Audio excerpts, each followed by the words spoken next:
welcome back for another video. What we're going to be doing today is we'll be breaking down our Oklahoma Sooners 2025-26 football schedule. We're going to go game by game, look at every single game, try to predict the outcome. Who's going to win, lose, what the final scores might be, but we'll be looking at the Vegas early season predictions. So basically, as of right now, who Vegas predicts to win it, who is the underdog, and which games could potentially be toss-ups. There's a lot going on so far this offseason, a lot of movement, especially for the Sooners. Some people are saying that the Sooners are one of the winners of the offseason. We definitely want to take that into account. But first things first, make sure to hit that like button. Make sure to subscribe. If you have any comments about the Sooners, their schedule, or anything else college football, make sure to drop it below. I will respond to every single one of them. Like I said, we're going to be looking at this 25-26 football schedule in every single game. We all know the Oklahoma Sooners. We all know their rabid fan base, one of the most popular teams in the nation,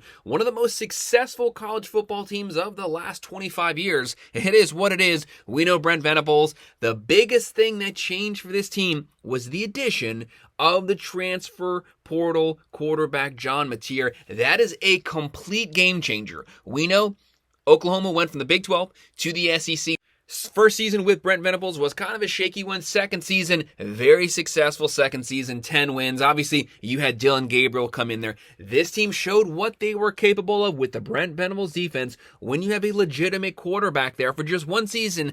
Dillon Gabriel showed a lot of success, but then obviously he left. He transferred to the Oregon Ducks, and then Jackson Arnold came in this past season. Not a successful season by any means for Oklahoma. 6 wins, barely were bowl eligible, but they did beat Alabama. They did show some promise. They did show physicality. Still had a top 20 defense. Top 10 in sacks, top 10 in tackles for a loss, top 10 in quarterback pressures. The biggest issue was the offense. Seth Luttrell got fired. They canned him, threw him to the side, and they were not successful running the ball. Their wide receiver core did not step up in any way whatsoever during the regular season. Really held this team back, but they had a lot of injuries to that wide receiver core. At one point during the season, all of their starting wide receivers were actually out. It's impossible to win games like that. The defense can only do so much. We know Brent Venables bringing back a lot of those defensive starters. We know they're going to have an aggressive front seven. They're going to put a lot of pressure on opposing quarterbacks. But now you add in John Mateer with that young wide receiver core. Oklahoma's been working the portal, top 10 portal class,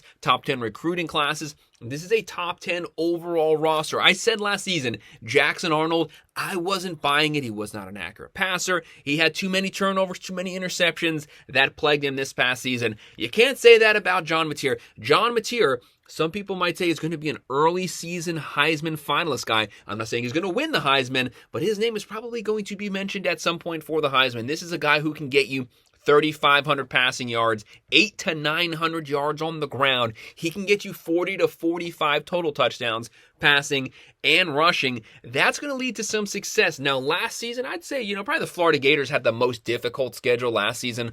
Oklahoma, pretty close. But this season, I would say Oklahoma probably has the most difficult schedule so far that I've seen in college football. It's not just the SEC schedule. Yes, that's rough. It's their out-of-conference schedule is also brutal. There's nowhere for them to get some breath and relax. Every game from beginning to the end is going to be brutal. It's going to come down to who can stay healthy 12 games and get the best performance. As of right now, I think Oklahoma's favored to get about 7 wins. Brent Venables needs more than that. They're favored about 7 to 8 wins.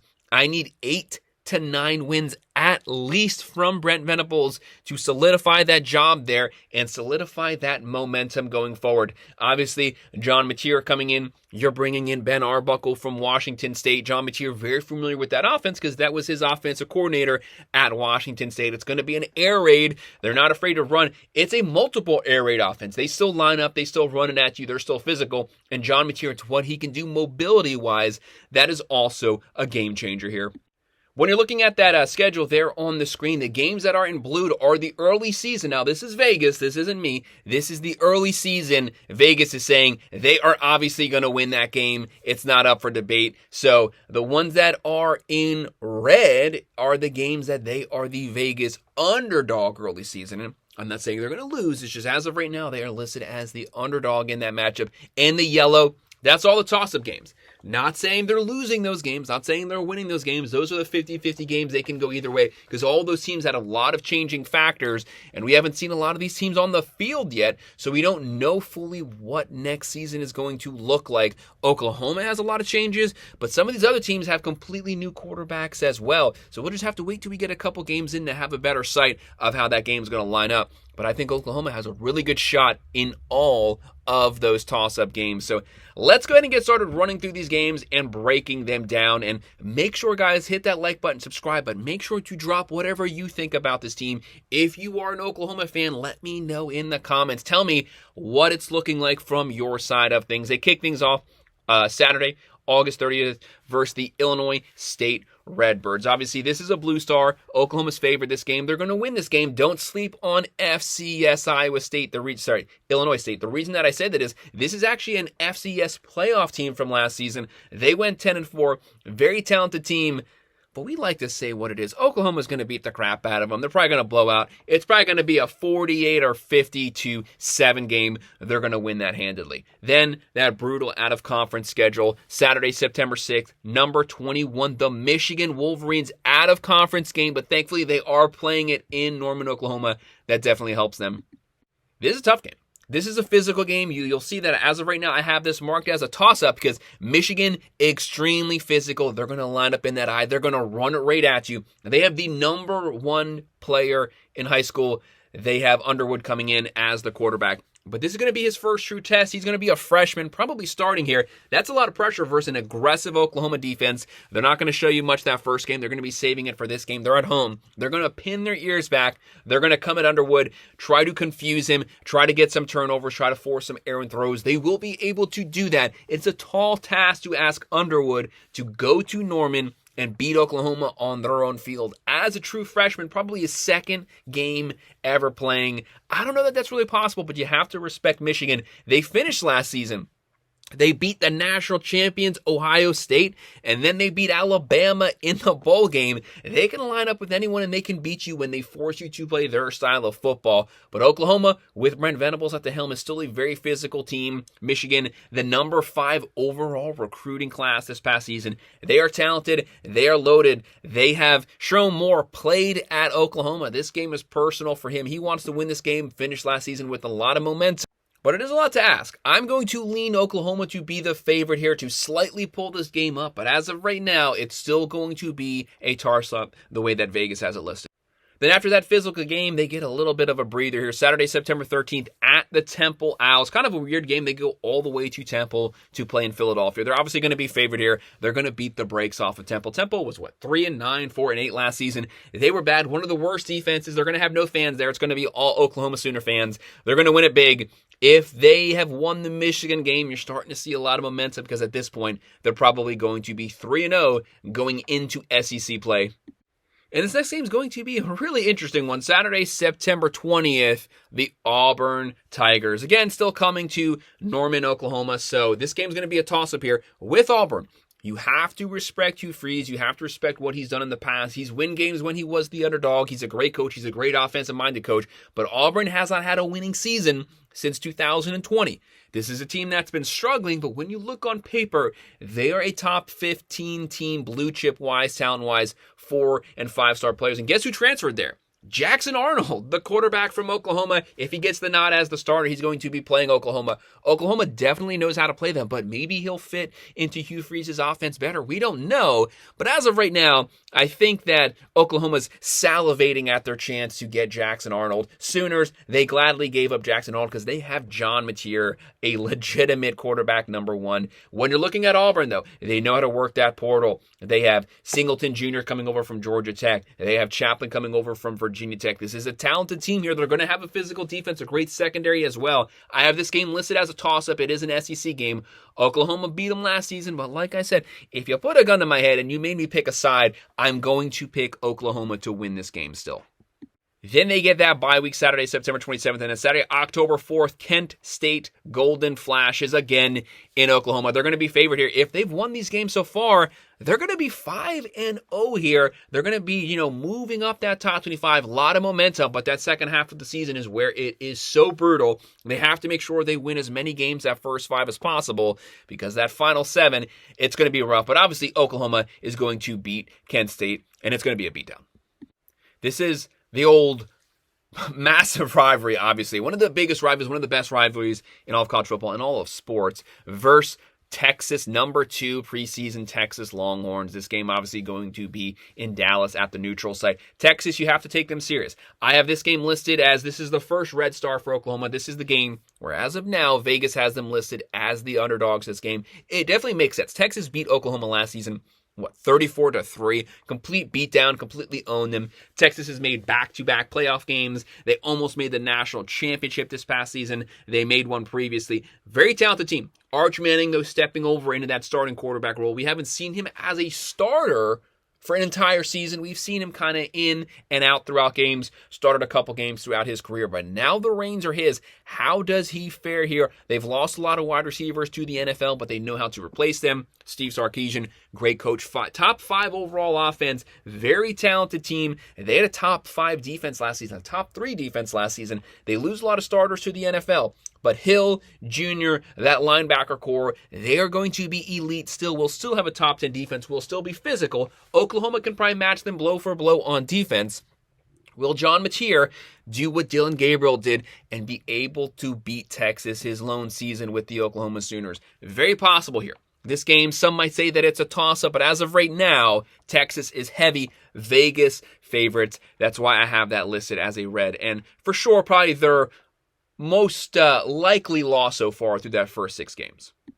So that's their first top 10 matchup. And then you have another top 10 matchup. They're going to be at South Carolina. Now they're on the road. They've been at home for a while. South Carolina probably going to be a top 10 team this season. They are loaded. Lenoris Sellers, what he can do on the offensive side. A lot of Heisman buzz. He can throw it. He can run it. This is a Gamecock team that came out of nowhere last season, finished really strong, lost their bowl game. You have to respect their physical, fast defense they had last season, a top 25 defense. They had a top 25 offense, very balanced. They have a lot of momentum going for them as well. This is a game to me that just seems like it's going to be close to the first 3 quarters. But if you made me choose right now, I'm going to go with South Carolina pulling away in the 4th quarter just because they have more starters from last season on this team, a more experienced veteran team spread out overall roster-wise. That might make the difference 4th quarter. But if Oklahoma wins this game, would not be surprised at all. Like I said, these stars here, it's the Vegas preseason predictions. It's not me. I'm not saying who's going to win or lose yet. That video will come out as we get past spring ball, closer to the regular season. But as of right now, Oklahoma is going to be the underdog in this game. But this is one you want to watch because I think it's going to be really close. I think South Carolina pulls away at the end of the 4th. But if it's Oklahoma doing that, very possible. Now, this next game, Ole Miss figures to be a top 25 team throughout the entire season. They've won 10 games their last 3 of the 4 seasons. They have Lane Kiffin, talented offensive mind, very talented team. They worked that portal every single season. The last 2 years, top 5 portal classes. Last season, they had the number 1 portal class, but they lost their quarterback. They lost Jackson Dart. He's the all-time passer there. A really great quarterback. They lost Trey Harris. They lost Walter Nolan, who is an NFL pick, going to be a top 10, top 15 pick. Lost a lot of talent. They have reloaded, though. They have retooled. Very talented team, very deep in the trenches. They had a top 10 offense last season, a top 10 defense, and they had a very physical defense, giving up 15 points a game. They get after it. They were scoring 38.5 points per game on offense. They are talented. We know they're going to move the ball. We know they're going to have a good defense, but I listed this as a toss-up here because I could see Oklahoma honestly pulling this game out. I think Oklahoma, with the addition of John Mateer, can even the cards here. Their defense, just like the Texas game, can cancel out the Ole Miss defense. It's going to come down to quarterback play, and Oklahoma, with John Mateer, always has somewhat of an advantage at that quarterback position. It's just what is the Ole Miss offense going to be this season? We have to wait to see there, but I could see Oklahoma pulling this game off. I could also see Ole Miss pulling it off. As of right now, it is listed as a toss-up. It is a 50-50 game. And then we have another massive SEC game. You are seeing here, this is 4 straight top 25 teams, 4 straight top 15 teams. They're going to be at Tennessee Volunteers, Neyland Stadium, Knoxville, Tennessee, on the road. One of the most rabid places to have to play. But we all know what the big headline's going to be. We all know what the story was that has been dominating the transfer portal for 2025. Nico put up the big fight, wanted to double the money that he was making. Josh Heupel said, no, he hit the road. He is gone. I don't even know if that's a big loss. He only had 19 touchdowns last season, 5-star quarterback, 6 picks, but he was your experienced veteran leader at the quarterback position. That's where you need some foundational stability. He's gone. Josh Heupel has to replace that, but he's a great offensive mind. They have a lot of skill set players around them. They have 2 4-star quarterbacks on the roster. They added Joey Aguilar, the transfer from App State to UCLA. Now he's transferred to Tennessee. But they have Josh Heupel, still one of the best offensive minds in college football. They had a top 10 defense last season. They had a top 20 offense. They have playmakers there, but they have a lot of pieces that they have to replace from last season. Thornton Jr., McCoy, Squirrel White, all those guys are off to the draft now. The new weapons have to step up the next crop of wide receivers. They have one of the best run games, though. Dylan Sampson led the SEC in rushing touchdowns last season. He's a loss. They have to replace all of their talented positions. Going to put a lot more pressure on Joey Aguilar. And if the battle comes down between him and John Mateer, right now I'm going with John Mateer, but Vegas is probably going to favor Tennessee maybe a little bit here. But it's a toss-up game. Again, this is one of those matchups. You see the difference between this Oklahoma team and last year's. This is a game that they can win. Next is a team that ESPN has ranked as the most talented roster overall. This is after a bye week here. Saturday, November 15th at Alabama. Again, on the road here. Your 5th straight game versus a top 15 team. They're going to be playing the Alabama Crimson Tide. They don't have a starting quarterback named as of right now. It is either going to be Ty Simpson, it's going to be Mack, or it's going to be Russell. Either one of those guys. Kalen DeBoer has his guy back as the offensive coordinator. They're going to be going vertical. They're going to be pushing the ball down the field. They're going to look to be a lot more accurate with the dink and dunk. But they're going to pressure you with the deep shot. They have Ryan Williams, and they're hoping up that aggressive passing offense opens up the run game where they struggled last season, consistently moving the ball on the ground outside of the quarterback position. And then when you can run the ball, that in turn opens up that play action. We know they're going to be talented. We know they took a step back last season. You have to respect Alabama, but Oklahoma lined up and punched them in the mouth, beat them last season. But preseason-wise, Vegas has Alabama listed preseason as the favorite. That's why they have the red star. Oklahoma beat them last season. Don't worry, Oklahoma fans. You can still beat them this season. And then the second to last game, Missouri Tigers. They are back and they're back in Oklahoma now. Missouri, obviously, very talented team, but they usually have a pretty easy schedule. They kind of sleepwalked to 10 wins this past season. Luther Burden gone, a lot of their weapons gone. Talented team, top 30 offense last season, top 30 defense. But with their playmakers gone, have they retooled enough to be able to match Oklahoma's skill for skill at every single position? There's a team that you have to respect, though. They've been working the portal. They have pieces. They can keep this game close. They play their style of football. If you take them out of your comfort zone, though, you always have a shot to beat them. I think Oklahoma's going to be favored once this game happens. I think Oklahoma's probably going to win this game. But Vegas preseason does have it listed as a toss-up as of right now. But I would feel somewhat comfortable putting a blue star here. And then what? That would be your 6th straight top 15 matchup. And then why not 7 straight top 15 matchups? The LSU Tigers. Some people have them as an outlier to win the SEC to make the playoffs. This game is going to be in Norman, Oklahoma. Thankfully for Oklahoma, they get to finish the season at home. You have to respect LSU. You have to respect that offense. Garrett Nussmeier back. One of the best vertical passing teams in college football last season. They were pushing the ball down the field. Blake Baker as the defense coordinator took massive strides from the previous season when they had Jaden Daniels. The defense will be even more improved this season, and they have a top 6 overall roster according to ESPN. You're not going to beat them talent-wise on this roster. All that you can do is hope to match them talent for talent because they're as talented as anyone in the country. It's just how improved will that defense continue to grow year 2 under Blake Baker. Very talented team. Right now, Vegas has Oklahoma listed as the underdog. That's why they have that red star here. But guys, like I said, just because there's a red star here doesn't mean that I'm calling them to lose yet. The season predictions will be coming out later, maybe in 1 or 2 months once we've had some more spring ball. But Oklahoma can beat this team, but LSU, they are going to be moving the ball. They're going to have a successful run game, pass game. They're going to have an improved defense. Hopefully John Mateer and Oklahoma, after that brutal schedule that they just went through, will be fully healthy. That's the unknowns here. That's why they're listed as a red star, is they just went through a gauntlet. LSU didn't. LSU more than likely will be more healthy than Oklahoma, but what will Oklahoma put on the field? If it's a fully healthy starting roster, they can beat the Tigers. Guys, it's just a quick rundown of our 25 Oklahoma football schedule. Make sure to hit that like button. Make sure to subscribe. If you have any comments, please drop them below, and I will respond. Thank you.